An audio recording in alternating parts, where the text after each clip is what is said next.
two, but we're back. Anyway, damn, what were you guys JJ. saying? What's up with putting us in cryo tanks right at the beginning of the show, bro? I Right. know.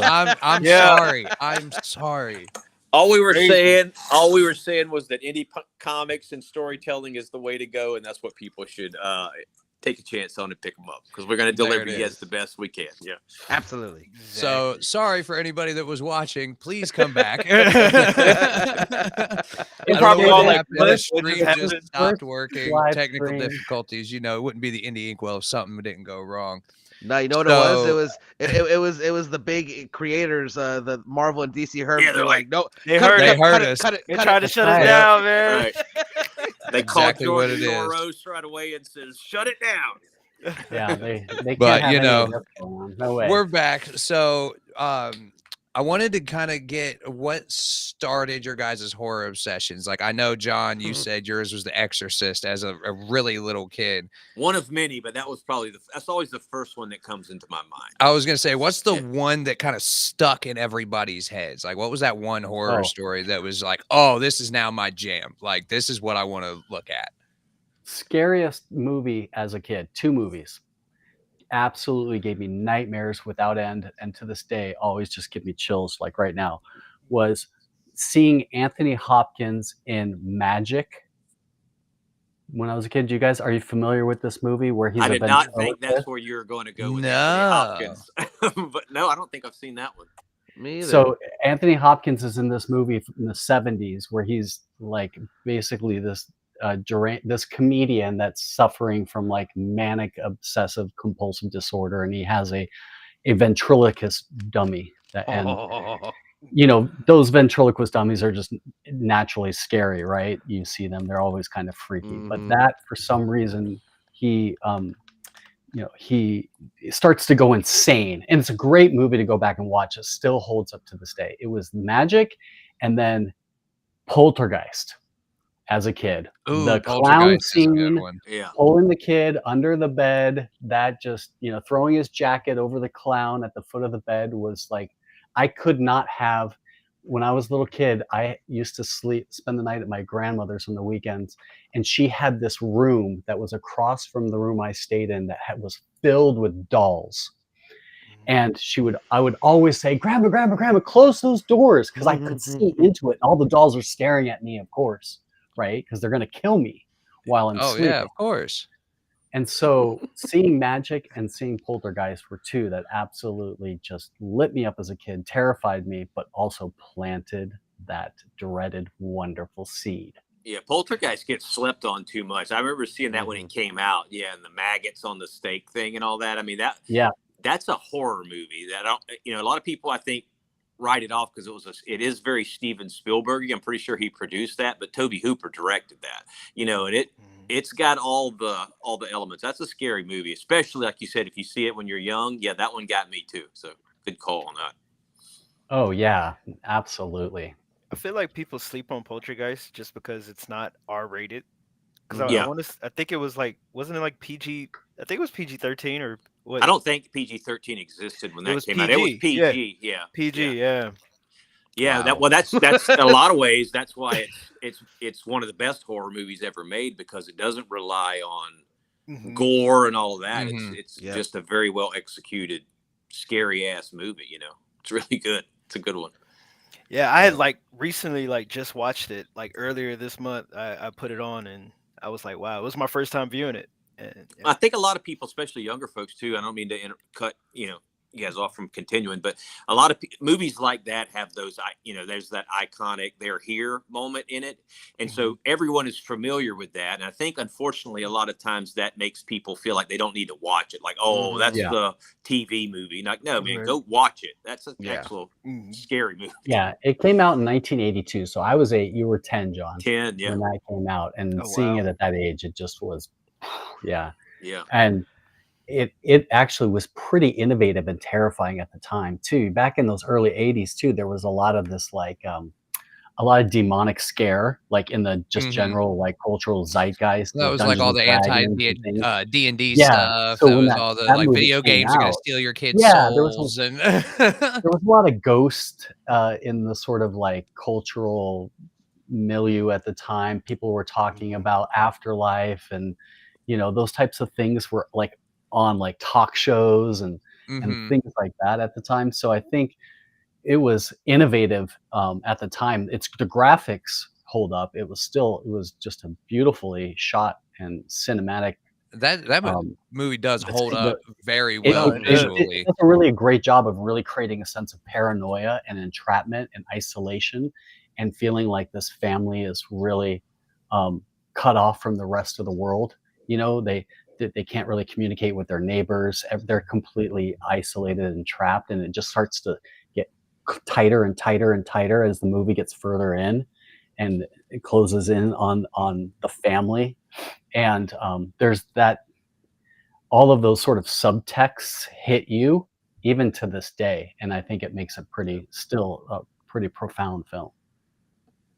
Most definitely. And for me, like the first one I remember that scared me, and still, I mean, it's one of my favorites to this day, is Child's Play. I'm a tiny person, so like I always would like have nightmares that he would like fight me face to face, like literally face to face. On like people like, you just kick him and run away. If I kick him, I'm kicking his shins. Okay, like that's hell. Like, I'm the same size as him. I don't think you understand how scary this is. But like what really got me into like loving horror was the Evil Dead. When I first saw Evil Dead, it just changed something in me. I just had like that from that day forward. I was like, yep, this is like almost my entire personality right now, and I'm gonna love this until the day I die. Evil Dead 2 or the original one? So I enjoy both Evil Dead, but Evil Dead 2 is a far better film. Yeah, that's when they realized they didn't have to take themselves seriously. Those are good ones though. Yeah, once they realized they were a satire, yeah, it went so much better. And that's why Army of Darkness is such a cult classic, because when he did that, he knew exactly what the character was. Because that's the one where he's like, "This is my boomstick." Right. Yep. I'm just gonna steer right into the skid, and this is gonna be legendary. But yeah, that was. I find myself going back to the older ones, because for a long time I stopped watching horror because it was just CGI gore, CGI monster. It wasn't scary anymore. Yeah. It was just, and I mean, still to this day, there are some issues like that where some movies and stuff come out, it's just like, this is just gore for the sake of gore. This isn't even, I'm done. I feel like that's what happened to the Saw movies. The first Saw movie was actually kind of terrifying if you think about it. Like, if you were locked in that situation, I don't know what I would do. I would probably not end up sawing my foot off and end up freaking starving to death. Who knows? But the rest of those movies was exactly what you're saying. Gore for the sake of gore. Yeah. The first one actually made you try to figure out what was going on. How are they going to get out of this? And then at the end, when you realize that the dude laying in the floor was actually dude who had him locked up the whole time, like, that was actually well done. It was done in one room for the entire movie, and they didn't have to resort to all that craziness. Yeah. Yeah. I've recently been going, usually every October I'll go on these little journeys where I'm trying to find, like, on TikTok's a good resource for this as well. But there's always someone on there like, hey, this is the best horror movies I've, whatever. So I always pay attention if there's something I haven't seen. Usually, especially in October, I'll become hyper attentive to it, where I'll say, okay, I haven't seen this, let me go watch it. So recently I've been watching a lot of them, and man, it's kind of like indie comics, man. You gotta go through a lot of bad ones to find a good one, or comics in general. But it's just, for some reason they seem to really have a hard time sticking the ending. Like, they all come out with concept, but they just can't quite see it through to the final act, But some good ones, some decent ones. But yeah, those old school originals, it's hard to top, or it's hard to not even top, I guess, because it's not really a competition, but to compete with on that level for some reason. I don't know if everyone feels like they have to do something new or try to reinvent the wheel, or either that or it's the opposite, where it just becomes a straight, rip off of something that you've already seen before. But yeah. Well, there for a while, it was all remakes of like Japanese and Korean horror movies, because American movie makers apparently couldn't think of any ideas. So. Yeah. Well, I tell you, my journey, man, what I found is for some reason, if you got to go with like a more of an unknown independent type film, you're probably going to find better success when you look at foreign films. You know, expect 100%. Koreans and French are pretty good at it. Believe they're amazing at it. Some of the best movies I've ever seen. I couldn't understand a word if there wasn't subtitles. Yeah, a lot of times. One of the ones that I went back to after watching a couple of like turds recently that I hadn't seen before was I was like, I'm gonna go back and rewatch Martyrs. I'm not sure if you guys have seen that movie. I hadn't seen it, and I think the original one came out. That's a French one. It came out in I think 2008 or something like that. It's very widely regarded as like being one of the most like intensely disturbing movies, and it is that. Okay, but it's good. It's just a really good movie, and it is brutal though. I mean, it is not. I kind of like horror, like we're talking about. Like you can watch Poltergeist, and it's going to scare the shit out of you probably if you've never seen it before. But my own personal storytelling, I don't like to go start with dread and just pound the dread. I like to have. I feel like humor mixed in, you want to let them off, then bring them back. Yeah. That's how I tell stories. So I tend to like stories that are told that way. But Martyrs doesn't do that. It's pretty much, if you've never seen it, go watch it because it is a very well-made film. But it is intensely brutal at times. But, for what they were doing with that story, it had to be. So it worked, that way. And if they would have let their foot off the gas, it probably wouldn't have been as effective. But, there is newer horror that is really hardcore or scary or like, is going to affect you on that level. But it seems like it's more in the older stuff, for me at least. You bring up a really good point, John, and that's one of the things I think that makes Martyrs in particular is really strong. But when I saw Martyrs 2, I saw it, and it was I think I saw it I think it came out when I saw it I was in the early college years, but so I was still younger, and I thought what was really interesting about that was that it starts off and it has some scary beats, but then it takes that twist, that turn that you did not see coming at all. Yeah. And I find that to be so powerful and innovative in storytelling, and something that I took from it and try to apply in my work is to leave the reader not necessarily seeing what's coming. Yeah. And I mean, just like with The Matrix, right? From a big blockbuster, right? Nobody, the day that movie came out, knew that it was going to take the twist that it did, right? With Neo unplugging, and then you're just like, I was turning to the person next to me in the theater, like, what the fuck is going on? I did not. I saw The Matrix when I was like 9, and you know how many times I had to watch that movie for it to make sense to my 9-year-old head. And there's a lot of movies, that kind of, when they can deliver that experience, that aha moment, that moment of complete and utter gold is maybe the right word, but just to take you down the path of that you least expected to go, and to deliver and execute it on it so well is so powerful. And so that the takeaway from that as indie creators we can use is to be sort of disciplined in our storytelling, to be able to think through the narrative from the lens of our readers, and not just necessarily a story that we're trying to get out. And also, I think what is very powerful about a lot of the indie comics that I've been reading lately is that they're afforded the opportunity to take those risks without fear of failure. We're not working for those big two where we'd have to just move the plot linearly from A to B. We can take you from A to Z and zigzag back and forth, and then murder you, and then raise you from the dead, and then get you. Right?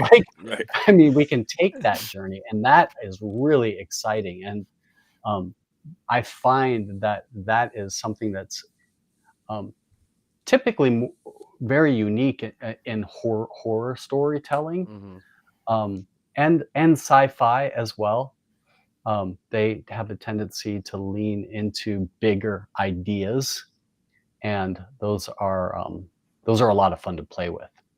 But to answer your question, JJ, I think movies, but then from like a literary standpoint, I've always been a fan of the some of the great masters, right? Like say what you will about H.P. Lovecraft, he's phenomenal.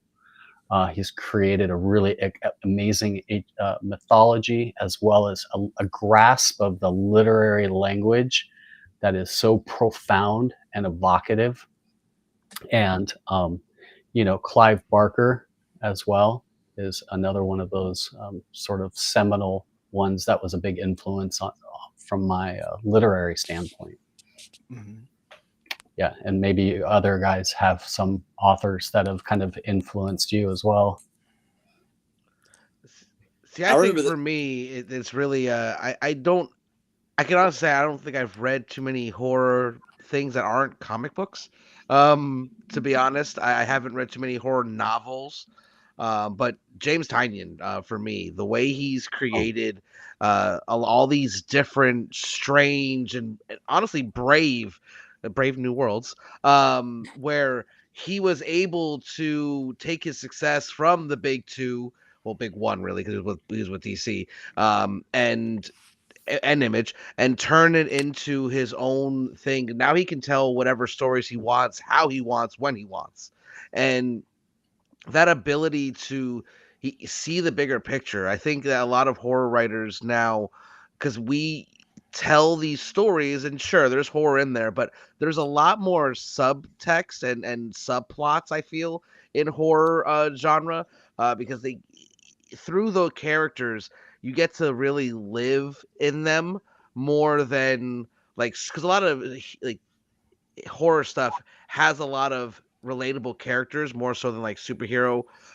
comics and stuff like that do, because I mean, who's going to relate to a guy with blonde hair flying around with a hammer? But some guy surviving in a post-apocalyptic story, or someone who's trying to stop a witch, who cursed them. Like there's like those intense, like, personal feelings that I think horror gets a chance to tell a lot more and better than most genres. Because it's just like, yeah, I could definitely feel that character more so than not. Well, speaking of Tiny, and he actually did both, man. He did a DC versus vampire series. It was actually fantastic. That actually was really a lot better than I expected it to be. He did superheroes with and the title sounds ridiculous, but it's a really well told. It's a really good comic series. It's really worth reading. It's well done. It came out like 2-3 years ago. He can't do no wrong. I'm sorry. He's pretty good. Yeah, for as prolific as he is, he definitely just keeps delivering hits. Yeah, he's like your indie film director who puts out a couple of banger indie films and then suddenly gets backed by any studio that wants to work with him. So he has all the resources in the world at his disposal now, and he's taken full advantage of them. So yeah, good for that guy. He should. Are there any horror tropes that you guys are sick of seeing, and then are there any that you hope never go away? Well, they're typically cyclical. I mean, me personally, and this could be just because of my own stance. I'm not a religious person. I was raised that way, but I'm not really into that anymore. So for me, like these possession movies, really don't hold a whole lot of power for me. Like Possession of Emily Rose, The Possession of so the Insidious, The Conjurings, all of those movies to me are massive. Me personally, I'm not saying they're bad films, but to me they're overrated. Another thing that I'm really sick of is the A24 route of everything has to end with it's a cult. Like, it really pissed me off with Hereditary, because I watched Hereditary in the theater. And I thought, up until the very ending, I was like, this is one of the best horror movies made. It was masterful. And then, to me, the last 5 minutes almost ruined the whole thing. That whole it's a cult thing. They did it with The Witch. They did it with Midsummer, which it actually fit in Midsummer. Yeah. Oh, so that was at least the plot. Right. Yeah. But if they didn't do it in Midsummer, it'd be awkward. Right. But the Hereditary one for me was almost unforgivable. I was like, bro, like, you did not have to end that movie that way. It just kind of stained it. So for me, like, as far as a genre to go away from, it's not about that. It's more about learn how to end the film, like end it, create something masterful and see it through to the ending. I remember I took a film history class when I was in college, and I remember the instructor made a point. I can't imagine this has changed, but I was kind of surprised when I learned it. Is he said the one thing that there's been more movies made about than anything else in the history of cinema is vampires. Which I was like, damn, okay, I guess that actually makes sense. Yeah. And so, like, monster movies are cyclical. Like, you if you pay attention, you'll see it. There's going to be a run when there's vampires. Like, right now, you're starting, luckily, because I just did a werewolf book. It's seeming like maybe the werewolf time is coming around. I think they're releasing a Wolfman film. The last decade of vampire movies is about over. Yeah. There is a Wolfman movie coming out. Then it'll be zombies will come back, and they don't ever really go away. But, like the bangers, because I think there was a frenzy when Walking Dead came out. The show anyway, like people went nuts for zombie stuff there for a while. The video games, movies, everything. The funny story about that, just to steal a little bit more of everyone's time, was the first comic book I ever made was back in like 2008 or 9, and it was a zombie comedy story that I wrote. And I remember that was the first year in 2009 was I went to San Diego Comic-Con, and I was trying to show it to everybody, right? Robert Kirkman was there. He was doing Walking Dead, but it was a couple of years before it became like Walking Dead craziness, Right. And I went to a thing, and oh man, I just had a complete brain fart. This actor, the guy that was in one of the Punisher movie, he was in The Mist. Thomas Jane, yeah. He was there, and he had did a comic book with maybe Tim Bradstreet was the artist. I don't remember, but I was giving it. I was going to these signings, and I was like, "Hey, man, I did a book. If you want to check it out, like all new comic creators do at the time, self-published, and all that shit." And we had a little thing where I gave the. He's like, "What's this about?" I was like, "Oh, it's a zombie story." He's like, "Fucking zombies! Everything's about fucking zombies," and he really went over the top. And we had I don't know if it got that bad, but we had a little verbal tiff back and forth for a moment there, and he got looking like an asshole. But I'm pretty sure he was maybe chemically induced to have something that maybe wasn't his natural state at the time we had this conversation. That will do it. It could have also been. You got to look at the dates, because there was a time where he was Rick Grimes, and HBO had greenlit The Walking Dead. Well, the reason I know this was before that, because at that time I was actually an actor, and I was in SAG, and I was doing stuff around here. And the reason I say that is because my agent got me an audition for The Walking Dead. Okay. So I actually auditioned for the first season of The Walking Dead. Obviously didn't get it, but so this was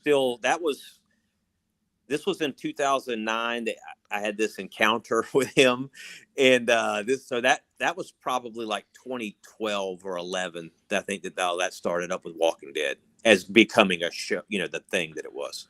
Maybe the next year, 2010. I don't know, but it was a little bit before that. It was maybe around there, because I was fresh out of high school at the time. He was fresh off The Punisher. It was close to around that same time that he had done that. Yeah, and this was an era when you had a lot of those. Celebrities were basically using the comic book medium as storyboard projects. Everybody, like that same year, I met fucking Gene Simmons out there because his kid was doing a comic book for this publishing company called Radical, who made some cool ass books, but they didn't last long because it was founded by Kiss's former manager or something. Gimmick. Yeah, that's what it was. It was one of those deals, So I think that's probably more what it was. I don't know if Thomas Jane is a true comic book aficionado, right?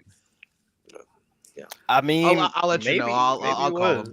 Give it a ring. I don't try to badmouth the dude. I'm sure he's a nice guy. He was just happened to be a bit of a dick that one time that I encountered him. Right. I mean, you can catch anybody on a bad day, Yeah. I mean, he did play Frank Castle. Yeah, that's true. That's true. So he may have been not badly, not terribly. And not terribly. Right. So that movie was decent. I liked how that movie they kind of grabbed multiple Punisher storylines and wove them together. I thought it was that's one of my favorite movies of all time.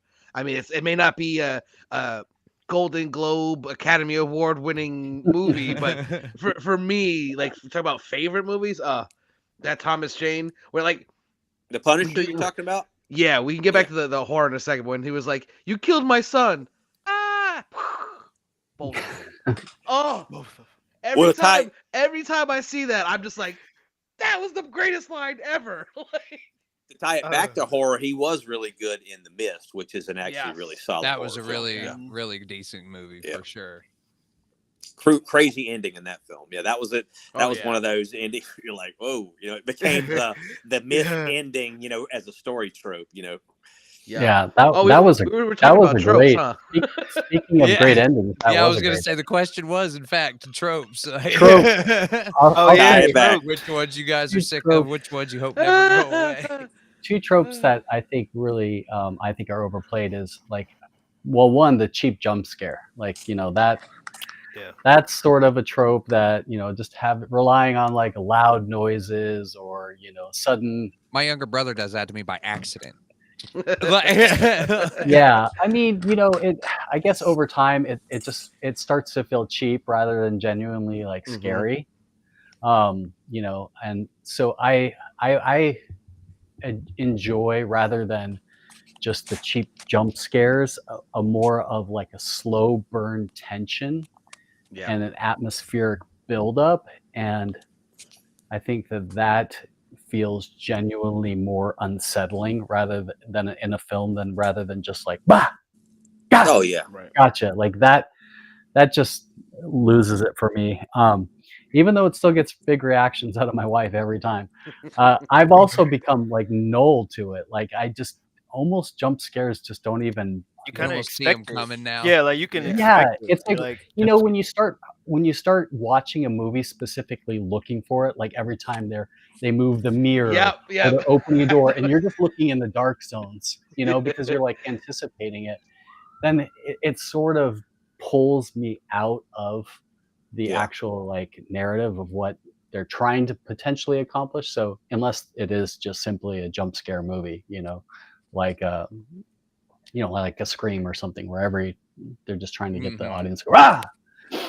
That, and then the one I really don't like at all is It Was All a Dream, especially as a child from the 80s, right? That was a big thing with like some of the nighttime soap operas. You remember Dallas, right? Oh yeah. But like, the whole like resetting the storyline just loses its edge. It feels like when you completely are just tricking your audience. You're just destroying all credibility, and that type of trope I think should just be completely buried. Agreed. It's much better to instead, and this would be my approach, and something I also am utilizing in When We Were the Voyage, which is to, instead of doing It's All a Dream, hard stop, instead litter your story with unreliable characters, right?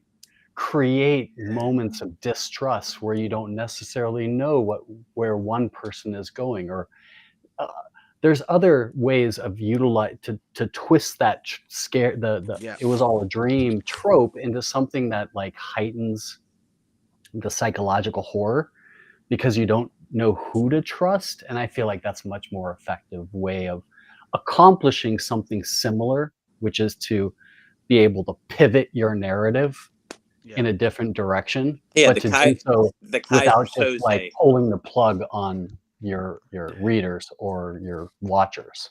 Yeah, that makes sense. Most masterfully demonstrated probably with The Usual Suspects, with the unreliable narrator method is a fantastic tool if used properly. But couldn't agree with you more there. There's another movie that did that too. I'm trying to blank what it was called, but it was Denzel Washington. He was the devil.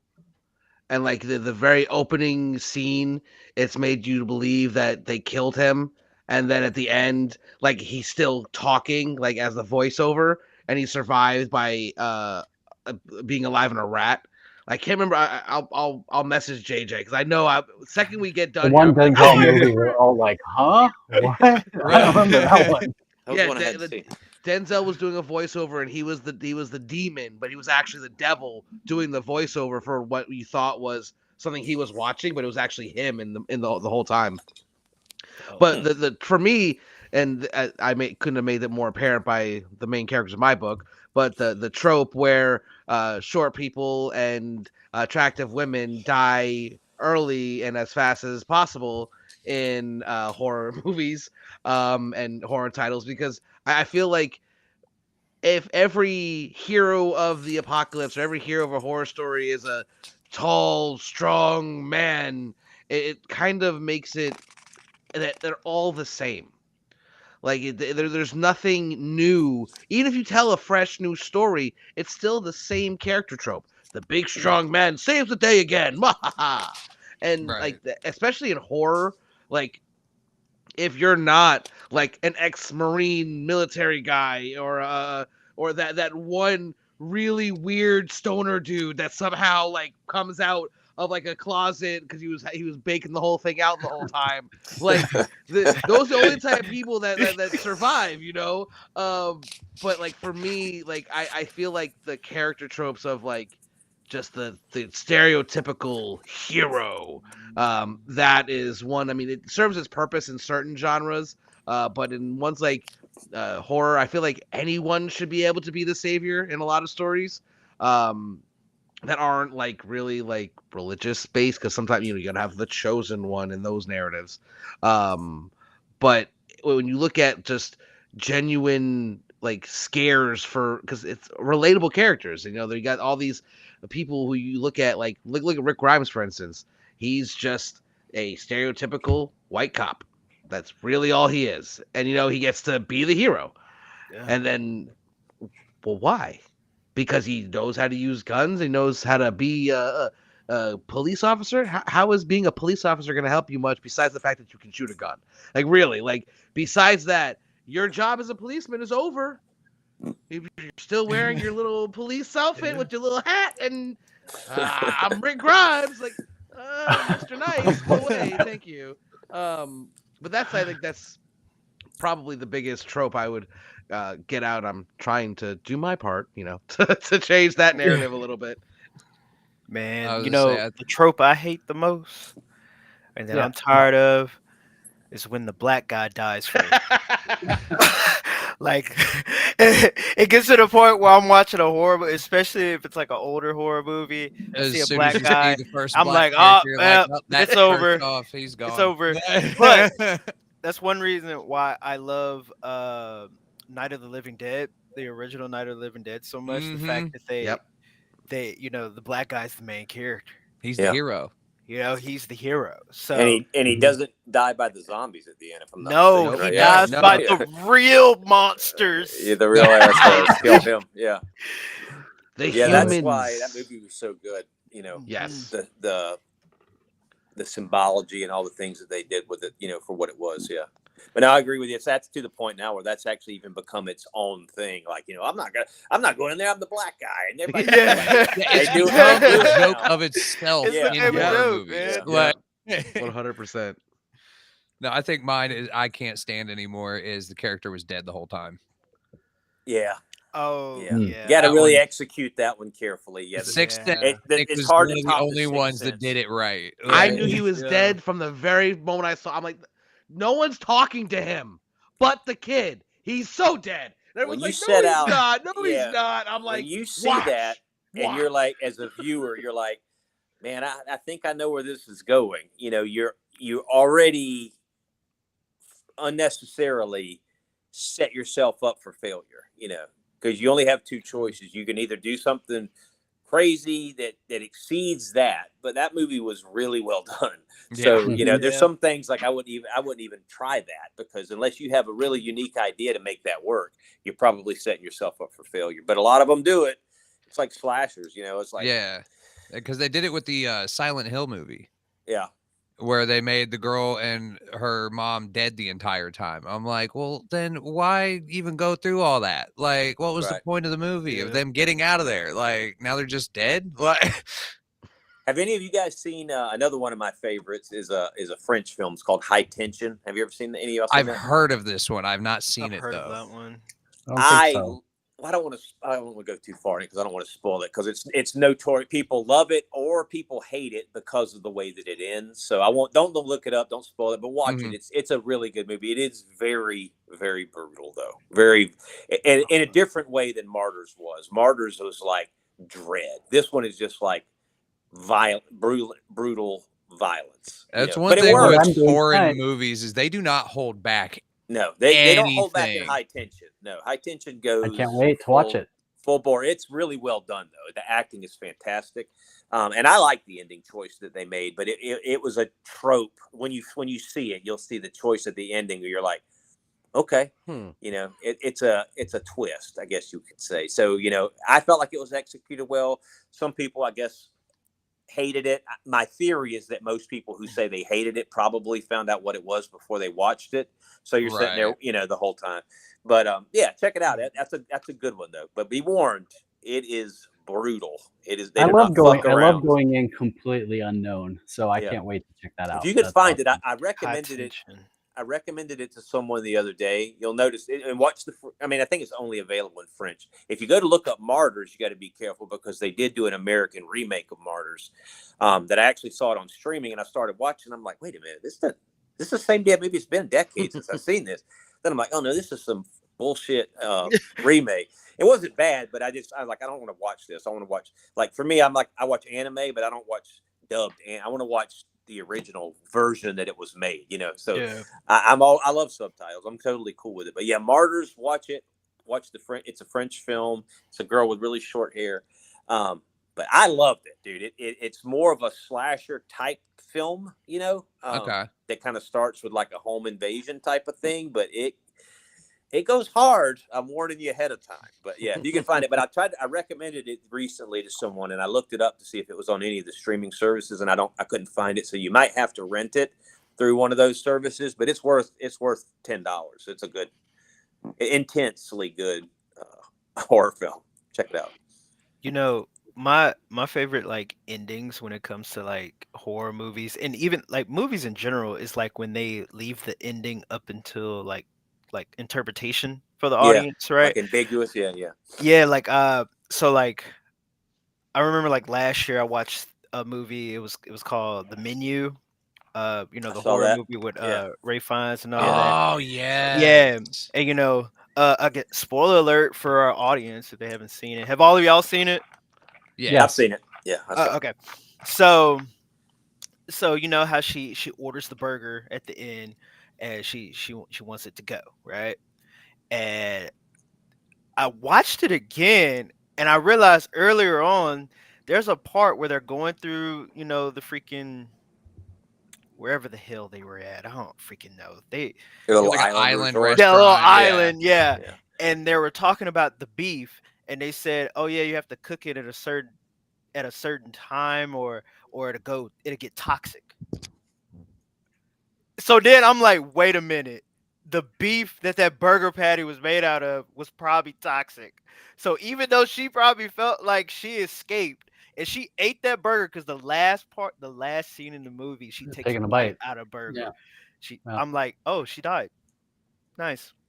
See, I love stuff like that. That high tension does that. It's the kind of ending like The Sixth Sense. Don't tell me. Where I'm not gonna spoil it. Okay. It's one.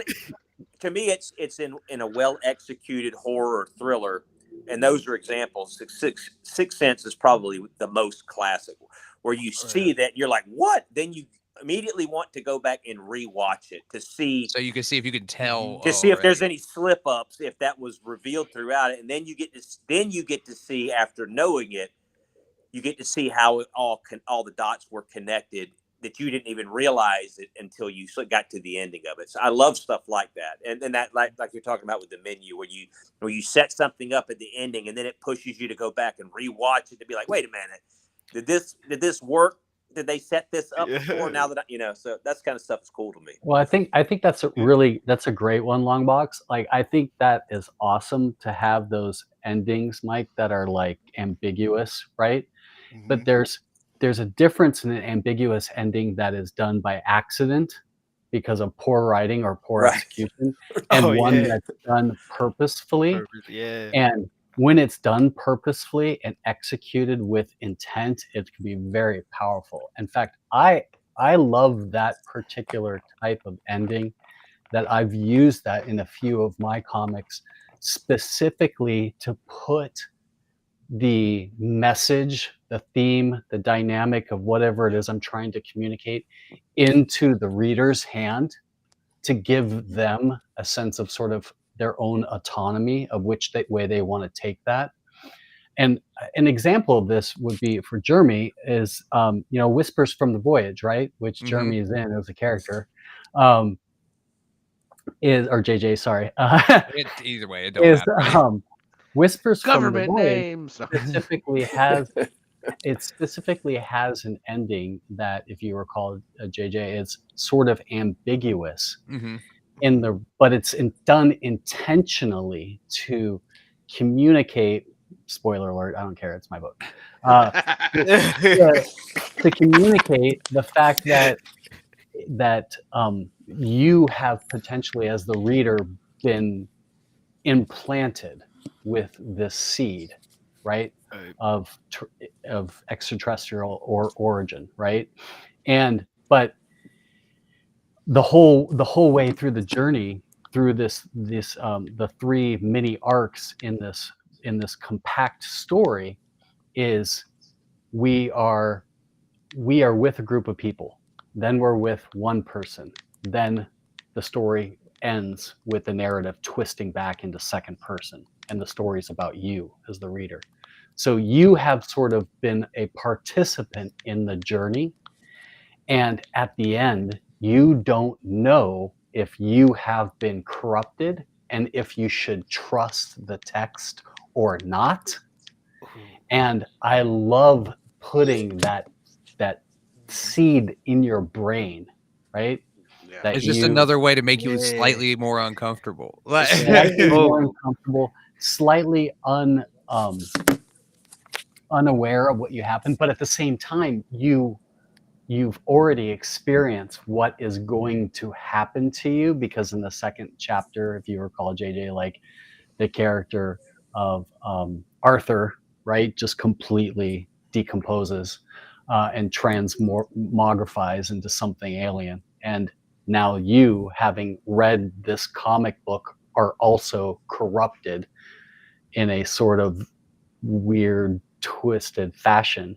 And so that, and then, is a way to use an ambiguous ending to actually make a point. And that's through like craft versus just like, I didn't know how to tie up my ending, right?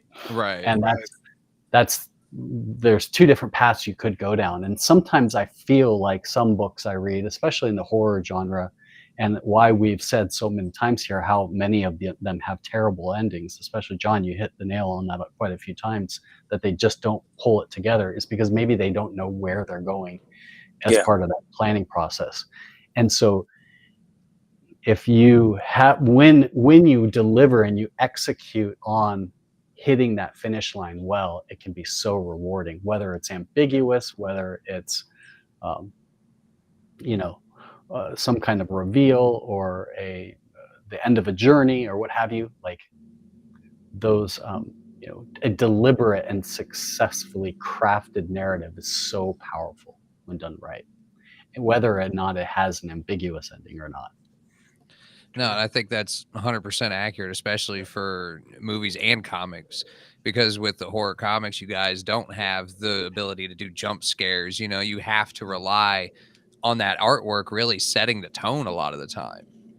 Well, it goes to what was said earlier about the jump scare being a trope that obviously is massively overused. The better move, and the only way you have to go with a comic book is to build suspense. Suspense is way more powerful in horror than that jump scare thing. Jump scares typically don't hold the staying power. The movies that truly scare you are where they build that suspense and ratchet you up. That's where the fear comes from, and that's, in my opinion, usually the ones that you're going to remember long term, versus like, oh, I went to the movie last week. What did we go see? Something that was scary, like that kind of thing. I just recently did I made a video where I'm like, these are my top 20 favorite horror movies, and one of the ones I included in there, some people don't consider it a horror. So horror and thriller, they get really neck and neck, and it's but the movie The Strangers with Liv Tyler and Scott Speedman. That was a movie that I saw with my wife in the theater when it came out, and I found it more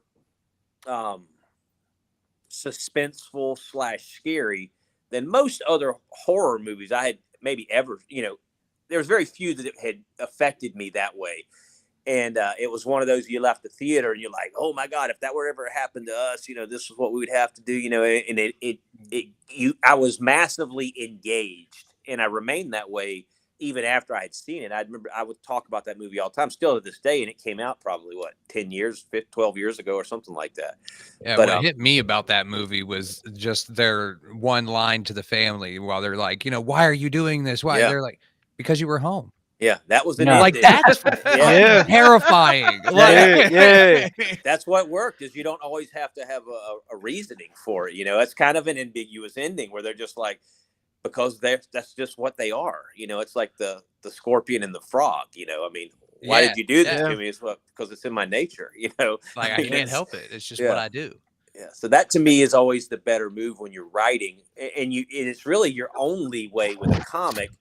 Is you have to build that suspense. That's where you're going to get your fear from, is with stakes and making people care about the characters and all that type of thing, Absolutely. I think I want to piggyback on what Jon just said. I think it's that the characterization, the coupling of that deep characterization, so people fall in love with what you said, Jon, and they get vested in the story and they get vested in the characters. Coupled with good art, right? That's powerfully impactful, but also just one layer deeper is really to have really powerful narrative. I think the storytelling elements and the language of the storytelling is what is immensely important to me as a creator. Is the tonality. And one of the tools that I find really successful, at least as success is measured by my 5 indie sales, but is I know that feeling. Is I will go back. Everything I write, I always read verbally. Like it's an old trick of the trade, right? Or trade, whatever tricks of the trade. Especially dialogue. Dialogue is to read out loud, to embody the voice, and I probably should record it sometime. It would probably make for some hilarious video, but just to get into the narrative, get into the language, the voices of the characters, but also sort of the way that the language seeds and drips and sort of foments as and I also find something. This is my own little sort of personal challenge, is I also like to challenge my reader with the language so that it doesn't feel really elementary, that you're going to just blaze through it. You're just trying to oftentimes you're reading, especially when you're reading a mainstream comic, you're just trying to blow through it as fast as possible. Like you want to read the surprise ending 5 seconds. You just want to get from point A to point B, move on to the next comic. And I want to create narratives that allow and give the reader permission to sort of linger in the book, to sort of chew on the words, to saturate in the language, because the language itself is embracing them and tearing them apart. That the language is so potent, and also maybe they'll discover words that they've never heard before, and to elevate the game so that there's a sophistication to the writing also, where it makes sense in the story. The story may not call for it, like my Grimnight room doesn't call for eloquent, sophisticated language, but something like When We Were the Voyage, which is about these aliens that are sort of invading and taking over the pure essence of what humanity is and liquefying it to its residual parts. I need to be able to weave in scientific language and language that sort of challenges your sensibility, because it's about unnerving you and making you feel, because the story is ultimately about the insignificant of humanity amongst the cosmic stars, a very cosmic horror trope. I need you to feel insignificant when you read it, because the language is better than you. Yeah. And so in a way, that tool, guys, like, is so very powerful when used effectively. Sorry, I can go on and on and on. Yeah, I don't no.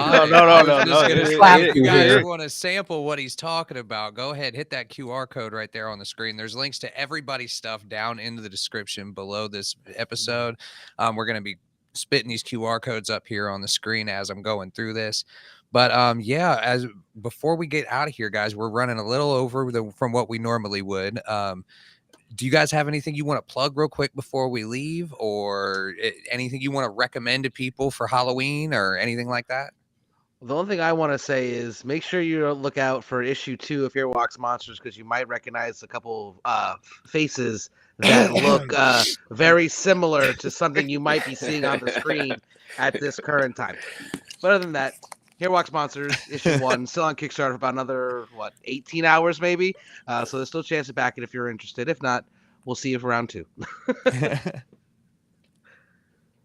For me, man, the only thing I've got coming up is we're finishing up the this past year. For anybody who's read my stuff, I did 3 what were seemingly one shots: the Signal 29, which was our zombie story, the Loop Guru, which was the werewolf one, and then the Dirt Witch, which just came out, which was the demonic monster one.